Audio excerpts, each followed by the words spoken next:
Hello friends, welcome back to our channel toppers target. I hope आप सब अच्छे होंगे और आप सबकी प्रिपरेशन अच्छे से चल रही होगी। तो आपके एग्जाम से रिलेटेड आपको डेली पीवाईक्यू की वीडियोस मिल रही है, तो उसी को कंटिन्यू करते हुए आज की इस वीडियो में हम 2013 साइंस का प्रीवियस ईयर क्वेश्चंस को डिस्कस करेंगे। तो आज की वीडियो को शुरू करते हैं। वीडियो को शुरू करने से पहले अगर आप चैनल पर नए हैं और चैनल को सब्सक्राइब नहीं किया है तो चैनल को सब्सक्राइब कर ले और वीडियो को लाइक करना ना भूले। तो आज की वीडियो को शुरू करते हैं। तो जो सबसे पहला क्वेश्चन है, क्वेश्चन नंबर 61 है, the step required for the conversion of kitchen garbage into manure are given below in a jumble form.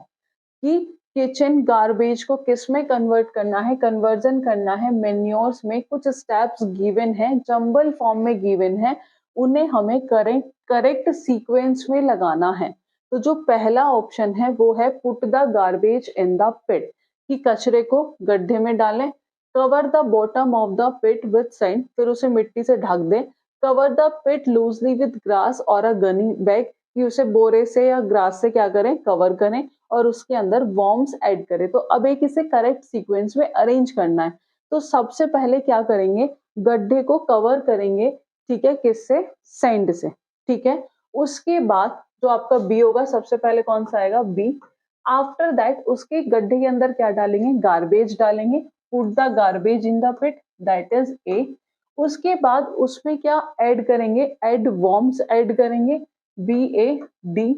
After that cover the pit loosely with grass और गनी बैग, फिर उसे किससे ढक देंगे, grass या फिर बोरे से क्या कर देंगे, उसे ढक देंगे। तो जो उसका करेक्ट सीक्वेंस होगा वो होगा बी ए डी सी। तो पहला है B A C D, incorrect. B C A D incorrect, B A D C जो आपका थर्ड ऑप्शन होगा, that is the correct answer. Let's see vermicomposting क्या होता है। वर्मी कंपोस्टिंग कि कंपोस्ट को प्रिपेयर करने के मेथड को हम क्या कहते हैं, वर्मी कंपोस्टिंग। किसकी हेल्प से, रेड वर्म्स की हेल्प से हम क्या करते हैं, कंपोस्ट को प्रिपेयर करते हैं और उसे ही हम कहते हैं वर्मी कंपोस्टिंग, ठीक है। उसके लिए हमें क्या करना होता है, अभी हमने कुछ स्टेप देखे थे तो एक बार उनका करेक्ट सीक्वेंस फिर से देख लेते हैं। तो हम उसके लिए क्या बनाते हैं, उसके लिए गड्ढा बनाया जाता है। For this a pit is made. फिर उसका जो बॉटम वाला एरिया होता है, जो बॉटम वाला पार्ट होता है, उससे कवर्ड किया जाता है, या तो नेट से या फिर सैंड से। उस गड्ढे में चारों तरफ क्या किया जाता है, स्प्रेड किया जाती है। या तो सैंड को स्प्रेड करेंगे या फिर नेट से या फिर चिकन मैश से क्या कर देंगे, उसे कवर कर देंगे। आफ्टर दैट उसके अंदर जो किचन का गार्बेज है उसे उस गड्ढे के अंदर डाल देंगे, ठीक है। आफ्टर दैट अगर जो सरफेस है वेट, अगर लग रहा है कि जो सरफेस है वो कैसा है, वेट है, तो उसमें कुछ पानी भी क्या कर देंगे, स्प्रिंकल कर देंगे। अगर रिक्वायर्ड होगा तो उसमें हम क्या कर देंगे, पानी छिड़का जा सकता है अगर रिक्वायर्ड है तो। आफ्टर दैट उसमें हम क्या करेंगे, वॉर्म्स ऐड करेंगे एंड लास्ट में उसे किससे कवर्ड कर देंगे, विद ग्रास और गनी बैग। तो ये आपको सीक्वेंस याद रखना है, इंपॉर्टेंट है। ये क्वेश्चंस बार बार रिपीट हो चुका है। नेक्स्ट क्वेश्चन, क्वेश्चन नंबर 62 है आपका, two organisms are best friend. कि दो ऑर्गेनिजम्स हैं, वो क्या है, बेस्ट फ्रेंड्स हैं एंड लिव टुगेदर, एक साथ रहते हैं। One provide shelter water nutrient, जो एक है वो क्या प्रोवाइड कर रहा है, दो फ्रेंड्स है तो उनमें से एक शेल्टर वाटर और न्यूट्रिएंट प्रोवाइड कर रहा है, वहीं दूसरा क्या कर रहा है, फूड को प्रिपेयर कर रहा है। Such an association of organism, organism के उस एसोसिएशन को हम क्या कहते हैं। तो जो पहला ऑप्शन है ऑटोट्रॉफी। ऑटोट्रॉफ कौन होते हैं, जो अपना खाना खुद प्रिपेयर करते हैं, एग्जाम्पल ग्रीन प्लांट, ठीक है। ऑटोट्रॉफ कौन होते हैं, जो अपना खाना खुद प्रिपेयर करते हैं। ऑटो मतलब सेल्फ और ट्रॉफिक मतलब नरिशमेंट, ठीक है। तो जो अपना खाना खुद प्रिपेयर करते हैं, जिसका एग्जाम्पल आता है ग्रीन प्लांट, ठीक है। आफ्टर दैट पैरासिटिज्म, पैरासिटिज्म क्या होता है कि ऑर्गेनिजम्स क्या आते हैं, दूसरे ऑर्गेनिजम्स के अंदर रहते हैं फॉर देयर फूड, तो ये भी नहीं है और पैरासिटिज्म भी नहीं है। हेटेरोट्रॉप्स क्या होते हैं कि अपने खाने के लिए किस पर डिपेंड होते हैं, प्लांट्स और एनिमल्स पर डिपेंड होते हैं, तो हेटेरोट्रॉप भी नहीं है। आफ्टर दैट जो लास्ट ऑप्शन है सिम्बायोसिस, तो सिम का मतलब होता है, सिम मतलब टुगेदर, ठीक है। बायोस मतलब लाइफ, कि ऐसे ऑर्गेनिज्म जो एक साथ रहते हैं फॉर देयर, कि एक जो प्रोवाइड कर रहा है वो क्या प्रोवाइड कर रहा है, शेल्टर, वाटर, न्यूट्रिएंट, वही दूसरा क्या प्रिपेयर कर रहा है, फूड, और क्या कर रहा है, प्रिपेयर क्या कर रहा है, फूड, और फूड को क्या कर रहा है, उसे प्रोवाइड कर रहा है। तो इस एसोसिएशन को हम कहते हैं, that is known as symbiosis. तो जो फोर्थ ऑप्शन होगा that is the correct answer. Let's see symbiosis. Sym का मतलब होता है टुगेदर, बायोस का मतलब होता है लाइफ। ऐसे ऑर्गेनिजम्स जो फूड और शेल्टर के लिए एक साथ रहते हैं, उस रिलेशनशिप को हम क्या कहते हैं, सिम्बायोटिक रिलेशनशिप कहते हैं। जैसे फॉर एग्जाम्पल कुछ फंजाई कहाँ रहते हैं, रूट्स ऑफ ट्रीज। अब ट्री क्या प्रोवाइड करता है, ये फंगस को न्यूट्रिएंट प्रोवाइड करता है, in return receive help from it to take up water and nutrient from the soil, और बदले में उससे क्या लेता है, न्यूट्रिएंट, किससे, from minerals, waters and nutrients from the soil. ये एसोसिएशन इंपॉर्टेंट है किसके लिए, ट्री के लिए। तो बात करें इन organism lichen, that is a chlorophyll containing partner, algae. Algae क्या है, chlorophyll containing partner, and a fungus leave together. Fungus क्या प्रोवाइड करता है, शेल्टर, वाटर, मिनरल, किससे, एल्गे को। इन रिटर्न एल्गे क्या प्रोवाइड करता है, फूड, जो किसके थ्रू प्रिपेयर करता है, वो फोटोसिंथेसिस के थ्रू। ठीक है, तो ये क्या है, एक सिम्बायोटिक रिलेशनशिप है।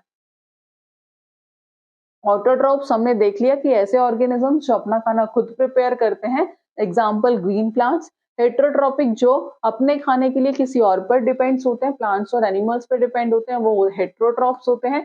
पैरासिट्स ऐसे ऑर्गेनिजम्स जो दूसरे ऑर्गेनिजम्स के अंदर रहते हैं for their food, to derive their food, उसे हम कहते हैं पैरासाइट्स, और इस मोड ऑफ न्यूट्रिशन को हम कहते हैं पैरासिट्स। ठीक है, next question.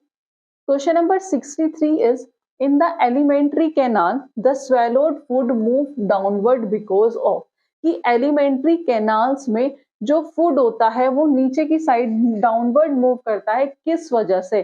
The first option है the contraction of muscles in the wall of a food pipe, कि जो मसल्स का क्या होता है, कॉन्ट्रैक्शंस होता है कहाँ, in the wall of food pipe. तो जो फर्स्ट ऑप्शन होगा that is the correct answer, कि in the alimentary canal the swallowed food move downward because of the contractions of muscles in the wall of food pipe.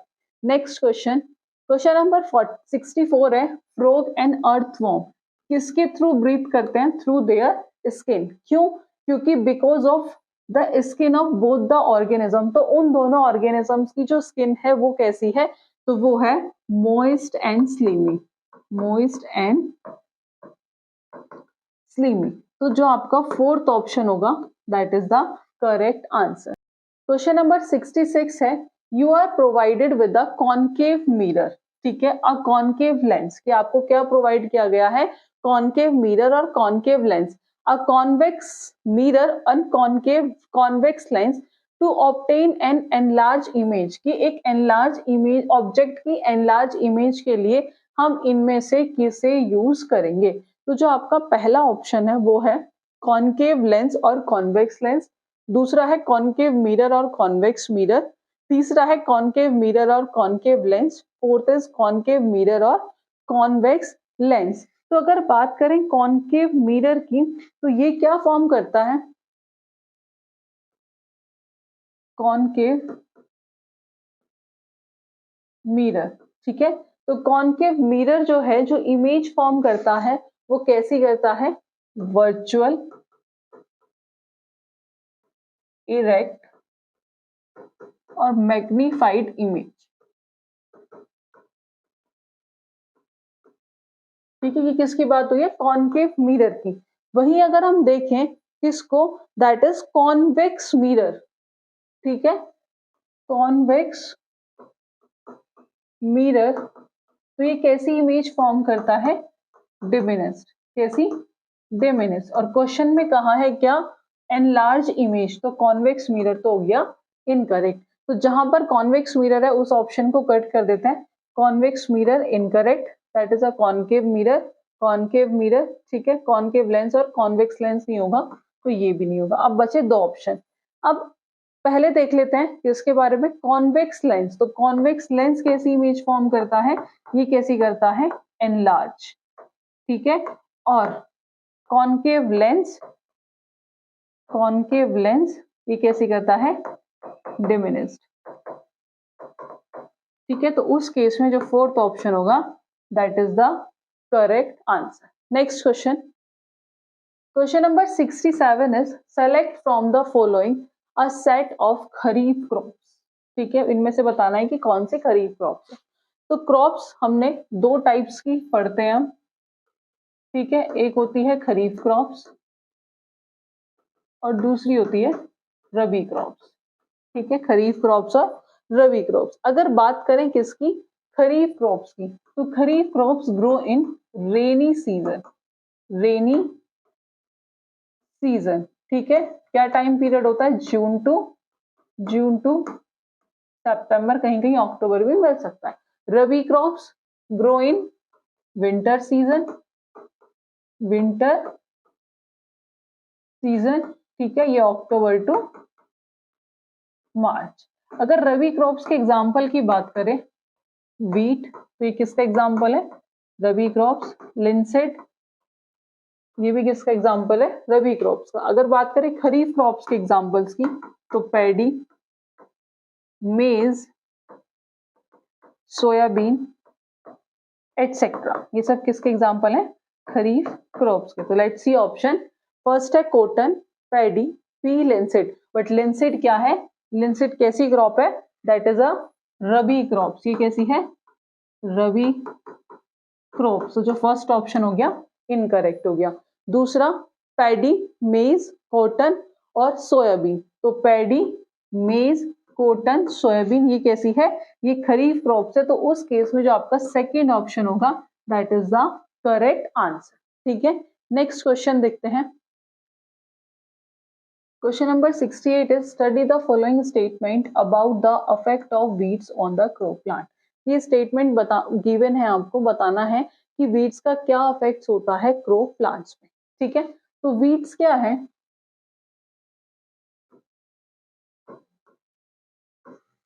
Weeds क्या है, that is undesirable plant that grow naturally,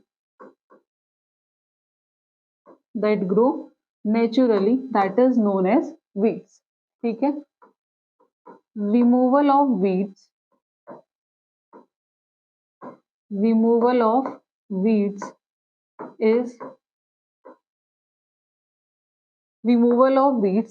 is known as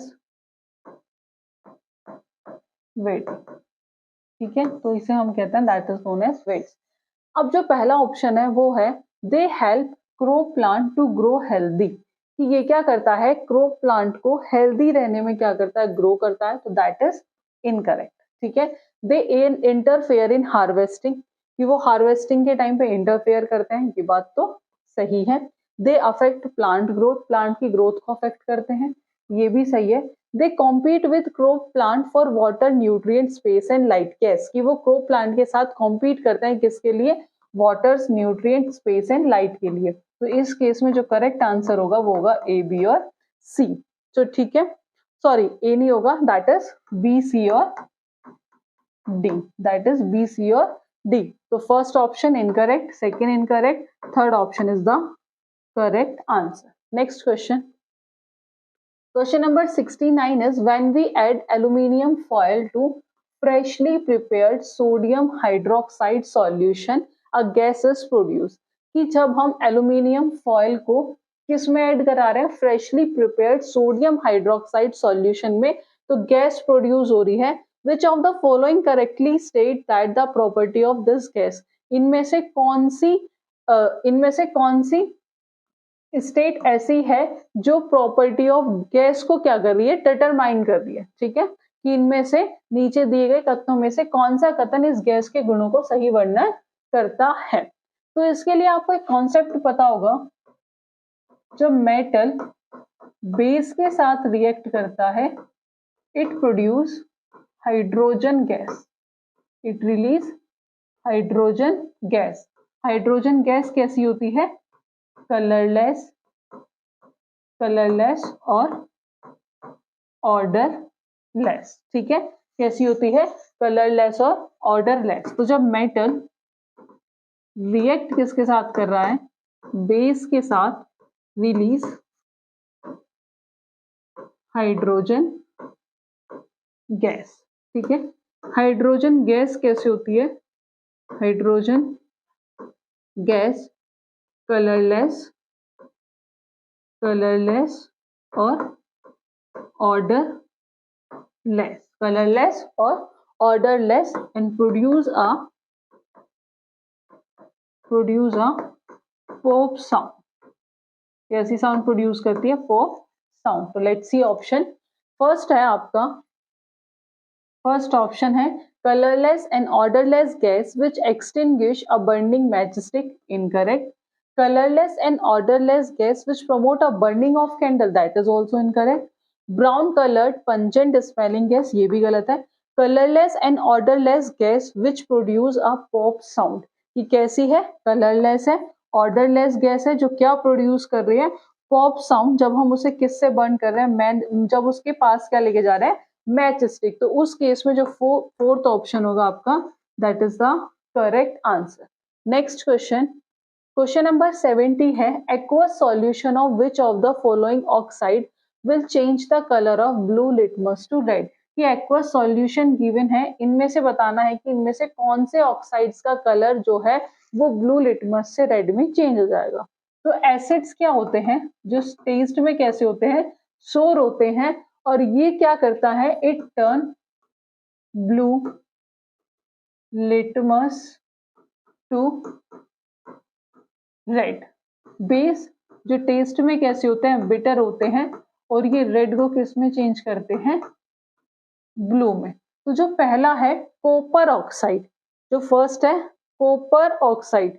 तो copper oxide कैसा है nature में? ये है base. Iron oxide base, magnesium oxide base. But sulphur dioxide क्या है? सल्फर डाइऑक्साइड है एसिड। और ये किस में चेंज करेगा? Blue litmus to red.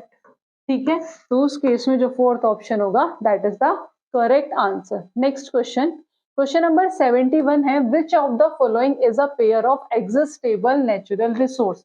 बताना है कि कौन सा पेयर ऐसा है जो क्या है? That is a exhaustible natural resource.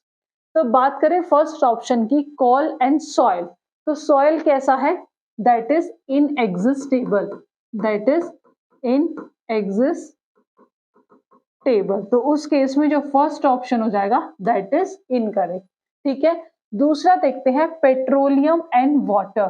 तो वही वाटर कैसा है? That is inexhaustible. तो ये भी इनकरेक्ट हो गया। Minerals and wildlife. तो मिनरल्स एंड वाइल्ड लाइफ कैसे हैं? That is exhaustible natural resource, exhaustible natural resource. जो करेक्ट आंसर हो जाएगा that is the third option क्या होगा आपका? Correct answer. ठीक है, नेक्स्ट क्वेश्चन है question number 72 which of the following statement is true about endemic species. कि एंडेमिक स्पीसीज के रिगार्डिंग इनमें से कौन सी स्टेटमेंट सही है? तो जो फर्स्ट ऑप्शन गिवन है वो है they are not affected by the distraction of their habitat. के हैबिटेट के डिस्ट्रैक्शन से उन पर कोई अफेक्ट नहीं होता, that is incorrect. They are found only in zoos and botanical garden. जो एंडेमिक स्पीसीज है वो जूस और बॉटनिकल गार्डन में पाए जाते हैं, दैट इज इनकरेक्ट।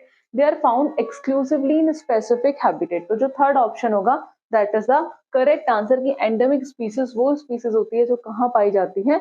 जो स्पेसिफिक हैबिटेट में पाई जाती है। तो जो थर्ड ऑप्शन होगा that is the correct answer. Next question, question number 73 है कि which of the following pair is related to the inheritance of characters. की इनमें से कौन सा पेयर रिलेटेड है इनहेरिटेंस ऑफ कैरेक्टर से? मतलब इनहेरिटेंस ऑफ कैरेक्टर से कौन सा पेयर जो है वो रिलेटेड है? तो जो पहला ऑप्शन है वो है क्रोमोसोम्स और जीन। तो क्रोमोसोम्स और जीन ही जो है वो किससे रिलेटेड है? इनहेरिटेंस ऑफ कैरेक्टर से। ये क्या करते हैं, इनका क्या फंक्शन है? ये क्या करते हैं? ट्रांसमिशंस करते हैं कैरेक्टर्स का from one generation to another generation. तो जो फर्स्ट ऑप्शन होगा that is the correct answer. Next question, question number 74 है, out of the different combination of terms given below, कि कुछ टर्म्स का अलग अलग कॉम्बिनेशंस गिवन है, correct combination of terms with reference to an animal cell, कि animal cell के reference में टर्म्स का क्या कॉम्बिनेशन है। ठीक है, तो जो फर्स्ट ऑप्शन है आपका, लेट्स सी, देख लेते हैं। बात करते हैं किसकी, प्लांट सेल और एनिमल सेल। हमें किसके कॉन्टेक्स्ट में बताना है, एनिमल सेल के कॉन्टेक्स्ट में बताना है। तो जो फर्स्ट ऑप्शन है वो है न्यूक्लियस, प्लास्टिड, सेल मेम्ब्रेन और सेल वॉल। क्या है, न्यूक्लियस, प्लास्टिड,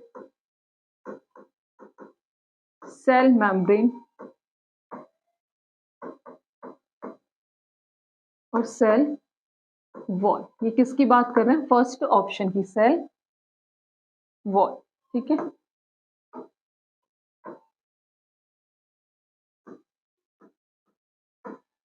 तो न्यूक्लियस प्लांट सेल में भी प्रेजेंट होता है और एनिमल सेल में भी प्रेजेंट होता है। ठीक है, प्लास्टिड, तो प्लास्टिड सिर्फ प्लांट सेल में प्रेजेंट होता है, एनिमल सेल में प्रेजेंट नहीं होता। ठीक है, cell membrane, cell membrane plant cell में भी होती है, सेल मेम्ब्रेन प्लांट सेल में भी होती है, इसमें भी प्रेजेंट होती है, एनिमल सेल में भी प्रेजेंट होती है। ठीक है, आफ्टर दैट सेल वॉल, तो सेल वॉल प्लांट सेल में तो प्रेजेंट होती है बट एनिमल सेल में क्या होती है, एब्सेंट होती है। तो उस केस में जो फर्स्ट ऑप्शन का करेक्ट कॉम्बिनेशन नहीं है। दूसरा देखते हैं, न्यूक्लियस, न्यूक्लियस अभी देखा दोनों में होता है, क्रोमोसोम्स, क्रोमोसोम्स भी दोनों में होते हैं, राइबोसोम, राइबोसोम्स भी दोनों में होते हैं, but cell wall animal cell में नहीं होती। तो ये भी क्या हो गया, इनकरेक्ट हो गया। आफ्टर दैट नेक्स्ट देखते हैं third, cell membrane, cell membrane plant cell में भी होती है और एनिमल सेल में भी होती है, क्रोमोसोम भी प्लांट सेल में भी, एनिमल सेल में भी, राइबोसोम्स भी और माइटोकॉन्ड्रिया भी। तो जो थर्ड ऑप्शन होगा, जो करेक्ट कॉम्बिनेशन है वो क्या होगा, सेल मेम्ब्रेन, क्रोमोसोम्स, राइबोसोम्स और माइटोकॉन्ड्रिया। तो third option is the correct answer.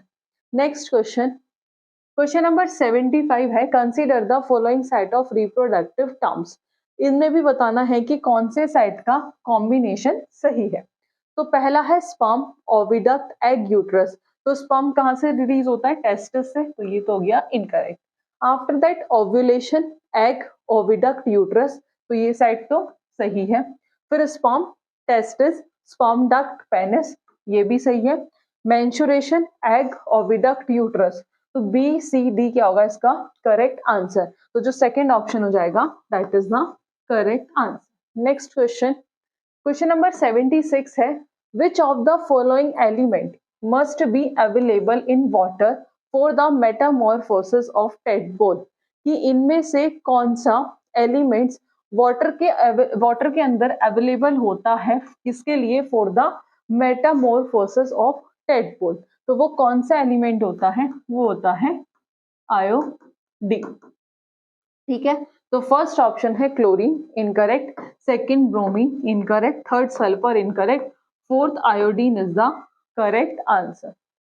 Question number 77, which one of the following is not the objective of teaching of science at upper primary stage, कि इनमें से कौन सा टीचिंग ऑफ साइंस का objective नहीं है एट अपर प्राइमरी स्टेज में। तो पहला है developing questioning and enquiring skill, कि क्वेश्चंस को क्या करना, क्वेश्चनिंग को डेवलप करना एंड इंक्वायरिंग स्किल्स, तो ये तो सही है। एक्वायरिंग टेक्नोलॉजिकल स्किल्स, तो टेक्नोलॉजिकल स्किल्स को एक्वायर करना ये कोई ऑब्जेक्टिव नहीं है। तीसरा है एक्वायरिंग प्रोसेस स्किल, ये भी सही है। एक्वायरिंग साइंटिफिक लिटरेसी, यानी कि बच्चों को साइंटिफिकली क्या करना, ट्रेन करना, तो ये तो सही है। तो जो आपका सेकंड ऑप्शन होगा that is the correct answer, क्योंकि पूछा है कि कौन सा सही ऑब्जेक्टिव नहीं है। Next question, question number 78 is, national curriculum framework strongly recommended that science educational, की जो नेशनल करिकुलम फ्रेमवर्क है वो स्ट्रांगली रिकमेंड करता है कि जो साइंस एजुकेशन है at upper primary stage should. ठीक है, तो पहला है prepare student for competitive examination, कि एनसीएफ के अकॉर्डिंग कि साइंस को, जो साइंस एजुकेशन है अपर प्राइमरी स्टेज पे, कि वो ये है कि स्टूडेंट को कॉम्पिटिटिव एग्जामिनेशन के लिए प्रिपेयर करना, तो ये तो इनकरेक्ट है। Help student to be emotionally balanced, कि बच्चों को हेल्प करना कि उनका जो इमोशनल स्टेट है वो क्या रहे, बैलेंस्ड रहे, वो भी इनकरेक्ट है। Help student to acquire computational skill, कि बच्चों को हेल्प करना कि वो क्या करे, कॉम्प्यूटेशनल स्किल को एक्वायर कर ले।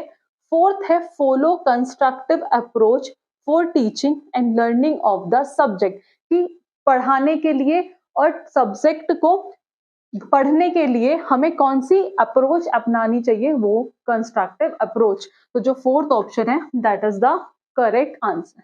ठीक है, next question, question number 79, cognitive validity of science curriculum at upper primary stage required that it should। तो cognitive validity के लिए क्या जरूरी है, तो cognitive validity के लिए जरूरी है कि जो भी कंटेंट हो, कंटेंट, प्रोसेस, लैंग्वेज, ये सब क्या हो, ये एज अप्रोप्रिएट हो और ये स्टूडेंट्स के कॉग्निटिव के अंदर हो। पहला ऑप्शन है वो है be age appropriate within the reach of student understanding level. ठीक है, तो अभी देखा था कि कॉग्निटिव वैलिडिटी के क्या जरूरी था, ये सब क्या होना चाहिए, एज अप्रोप्रिएट होना चाहिए और ये कॉग्निटिव के पहुंच के अंदर हो। तो जो फर्स्ट ऑप्शन होगा that is the correct answer. Next question, question number 80 है, which one of the following does not reflect the personality attribute of a person having scientific temper, कि जिस पर्सन को क्या है, साइंटिफिक टेम्पर है, तो इनमें से उसकी पर्सनैलिटी एट्रीब्यूट को कौन सा रिफ्लेक्ट नहीं करता है। ठीक है, तो पहला है सीकिंग एविडेंस, ठीक है, प्रमाण मांगना, तो ये तो सही है। बायस्ड ओपिनियन दूसरा ऑप्शन है। तीसरा है रेशनल थिंकिंग, रेशनल थिंकिंग भी सही है। ओपन माइंडनेस ये भी सही है। तो जो इसमें जो अनइवन ऑप्शन है दैट इज बायस्ड ओपिनियन, और बायस्ड ओपिनियन क्या हो जाएगा, that is the correct answer. Next question, question number 81, NCERT science text book for upper primary class include large number of daily life related questions, कि NCERT science text book में किसके लिए, upper primary class के लिए life से related बहुत सारे questions को इंक्लूड किया गया है जिनका आंसर्स उसमें गिवन नहीं है। This has been done so that, ये किस लिए किया गया, तो जो पहला है teacher have a good pool of questions for assessment person, कि आकलन के लिए शिक्षकों के पास क्या हो, एक अच्छा मतलब उनके पास क्वेश्चंस की क्या हो, वैरायटी हो, तो ये तो इनकरेक्ट है। दूसरा है student can send this question to scientist to get the answer, कि स्टूडेंट्स उन क्वेश्चंस को साइंटिस्ट को भेजे और उन्हें वहां से आंसर मिल जाए, तो वो भी इनकरेक्ट है। ठीक है, तीसरा है teacher can use this questions for home assignment, teacher उन क्वेश्चंस को किस लिए यूज करे कि बच्चों को वो होम असाइनमेंट के लिए दे दे।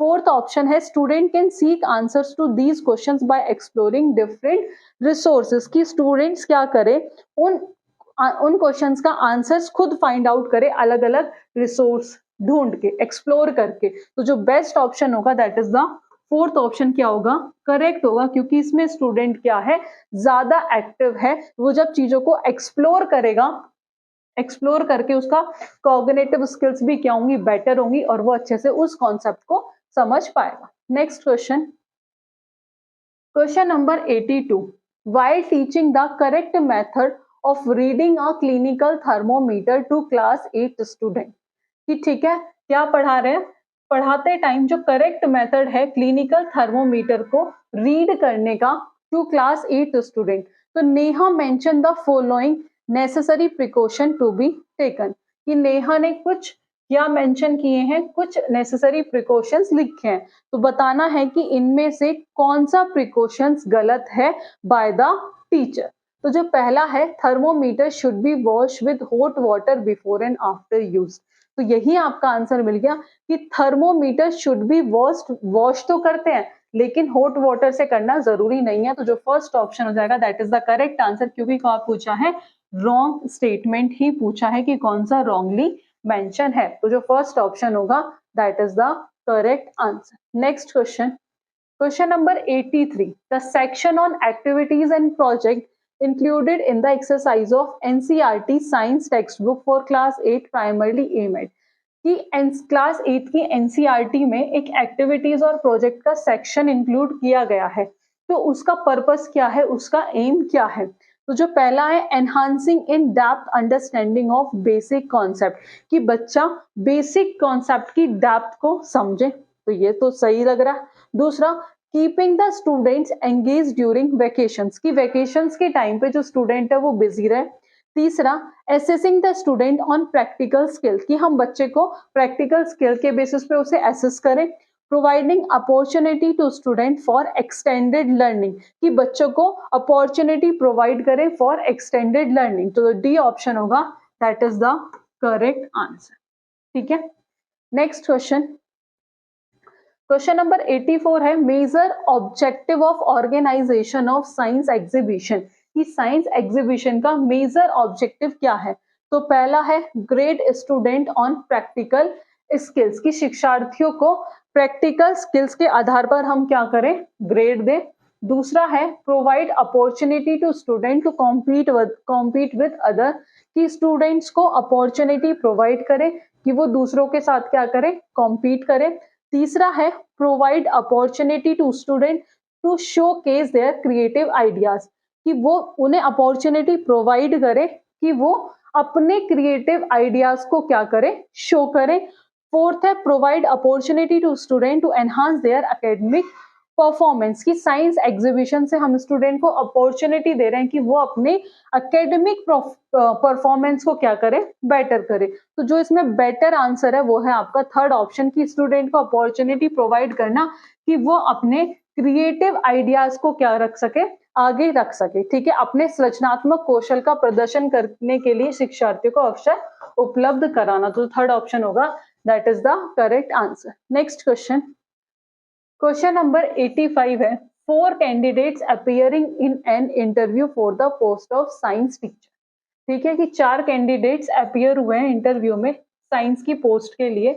ठीक है, उनसे एक बार asked to give a demonstration, उन्हें क्या देना है, डेमोन्स्ट्रेशन लेसन टू क्लास 8, किस टॉपिक के बेसिस पे, ई pressure exert by liquid and gases, उन्हें एक डेमोन्स्ट्रेशन लेसन देना है।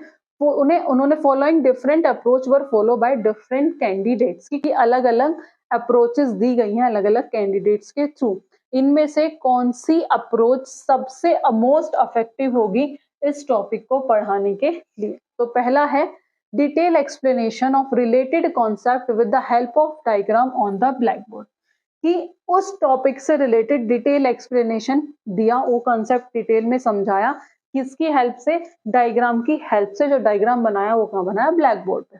दूसरा है use of chart for explanation of different concept, की अलग अलग कॉन्सेप्ट को समझाने के लिए किसका यूज किया गया, चार्ट का।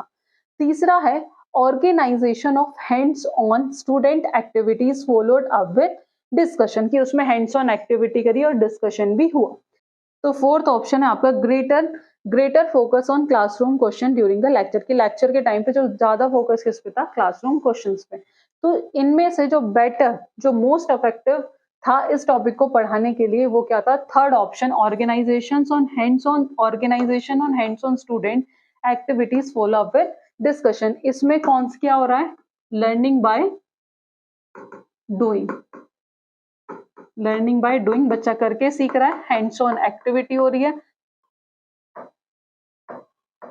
ठीक है, और दैट इज एक्सपेरिएंशियल लर्निंग, और ये अपने आप में बेस्ट माना जाता है जिसमें बच्चा सबसे ज्यादा सीखता है। ठीक है,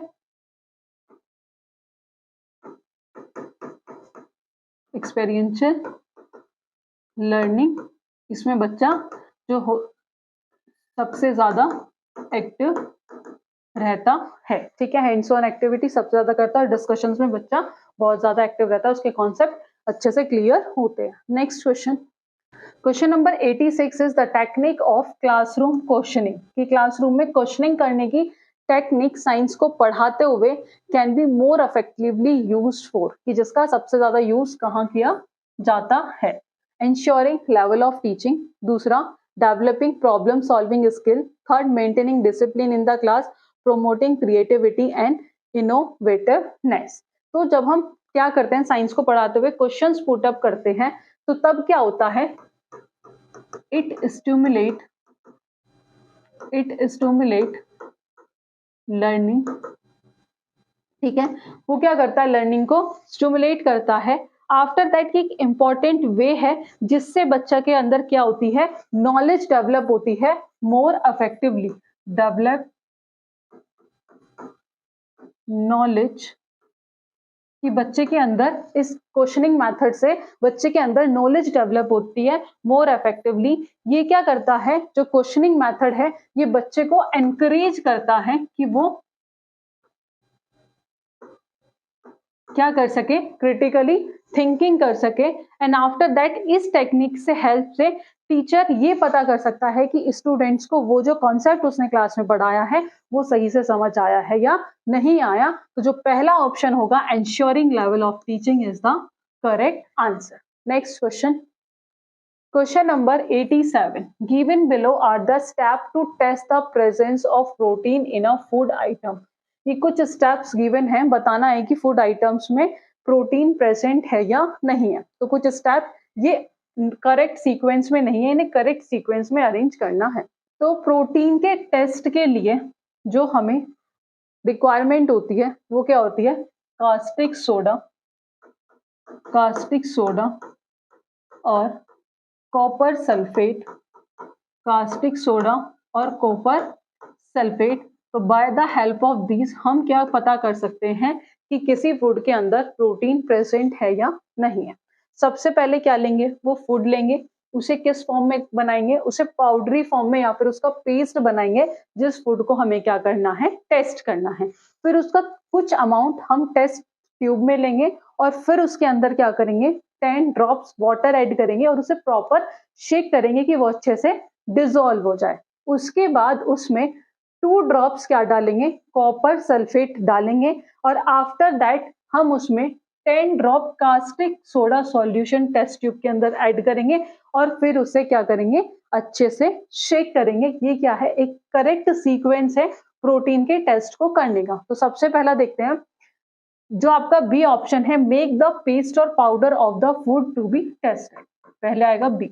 after that take a small quantity of food item in a test tube and add 10 drops of water to it, shake it, उसके बाद ए।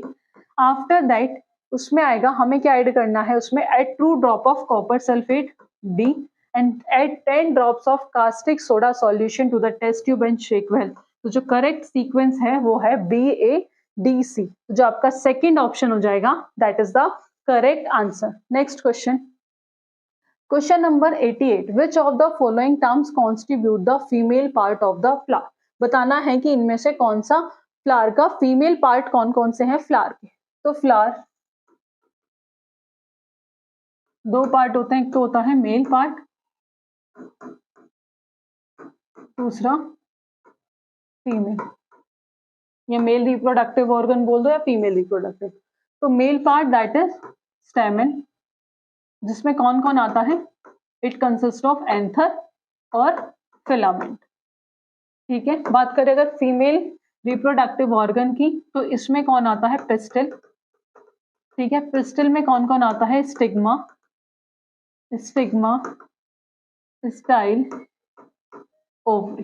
तो फीमेल का पूछा था, तो लेट्स सी, स्टिग्मा, ओवरी, स्टेमन। स्टेमन नहीं है, that is the male reproductive part of the flower, incorrect. Stigma, ovary, style, तो जो सेकंड ऑप्शन होगा that is the correct answer, stigma, ovary, style. Next question, question number 90, choose the site that represent only the biotic component of a habitat। बताना है कि biotic component कौन सा है। तो हैबिटेट क्या होता है कि the place where the organism live, जिसे हम कहते हैं that is known as habitat. और हैबिटेट जो होता है 2 टाइप्स का होता है, एक होता है बायोटिक और दूसरा होता है अबायोटिक। ठीक है, बायोटिक मतलब लिविंग और अबायोटिक मीन्स नॉन लिविंग। अब हमें क्या बताना है इसमें, बायोटिक। तो सेंड क्या है, दैट इज अबायोटिक। टर्टल क्या है, बायोटिक। ठीक है, तो ये तो इनकरेक्ट हो गया। नेक्स्ट है इंसेक्ट, फ्रॉग, फिश और एक्वेटिक प्लांट। तो तो ये तो सारे क्या हैं, बायोटिक हैं। थर्ड ऑप्शन देख लेते हैं, tiger, deer, grass, soil. Soil क्या है, ए बायोटिक, तो ये भी इनकरेक्ट हो गया। इंसेक्ट, वाटर, वाटर क्या है, ए बायोटिक, तो बाकी के ऑप्शन क्या हो गए, गलत हो गए। तो जो सेकंड ऑप्शन होगा that is the correct answer. तो ये थे कुछ क्वेश्चंस जो हमने आज की वीडियो में डिस्कस किए। आई होप आपको आज का सेशन पसंद आया होगा। फर्दर ऐसी वीडियोस के लिए आप हमारे चैनल से जुड़े रहिएगा। आज की वीडियो में इतना ही, मिलते हैं नेक्स्ट वीडियो में नेक्स्ट टॉपिक के साथ। Thank you.